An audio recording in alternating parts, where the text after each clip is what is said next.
Not at all. Actually, no. The difference is that when it comes to LGBTQ, it's very clear that homosexuality is immoral, and that this is the consistent teaching of all the Christian groups up until quite recently. And so the ones that have changed that have departed from the faith. And you cannot have a development that contradicts what went before. The developments happen harmoniously. At the beginning of the church, there was a great deal of difficulty in understanding exactly how it was that God had become man. And so you have people trying to formulate it. And Justin Martyr tries to formulate it, and he does so erroneously. You have some assumption, probably coming from Islam, that the saints are infallible, and actually that's not the case.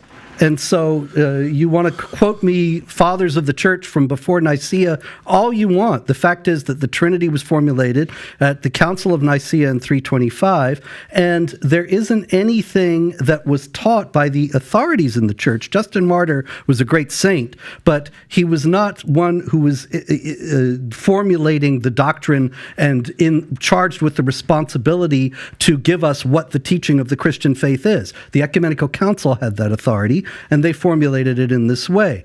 Now, does this mean that Justin Martyr is a heretic? No, because he comes before that. This was he wrong? No, because he was wrong. Yeah, absolutely. So when he said he's another God, he was wrong.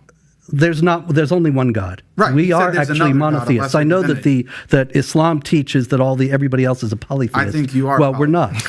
And so Justin Martyr was wrong about that. I'd be happy to speak and about this that just next time. doesn't pose a problem for Christianity. It does, because as you said, the doctrine of the Trinity doesn't come until the 4th century. So why? No, there were people teaching it from the beginning. Justin Martyr wasn't. Robert, I let you talk. You're interrupting me now. Listen, as I said, you just said that the doctrine of the Trinity came about and was established at the Council of Nicaea in the 4th century in the year 325. We can talk about it another time, because we would actually like to talk about theology. We want to talk about that 95%. So maybe we can do that another time. But the point is, and I challenge you, and I will be happy to debate this another time, that in the first 300 years of the church, you do not have a single church father, whether it be Justin Martyr, Irenaeus, if you want to go to Tertullian, although some people think he's just a church writer, down through the line up until the 4th century, they did not teach the doctrine of the Trinity, and I will defend that position anytime, any place. Okay, because sure, there were plenty of church fathers Give me one. who taught the Trinity. Ignatius of Antioch. There were plenty of church fathers who taught the Trinity before Nicaea. It didn't spring out of nowhere. Basil the Great writes about it quite extensively, and so you acting like it was. Basil was when? Some people made it up. What was Basil? Well, he comes after the definition, but I'm saying that he explains. So what's right. the point? So you think that he's one of the great saints, and he's revered as also one who is explaining and formulating the doctrine of the Trinity. Yeah.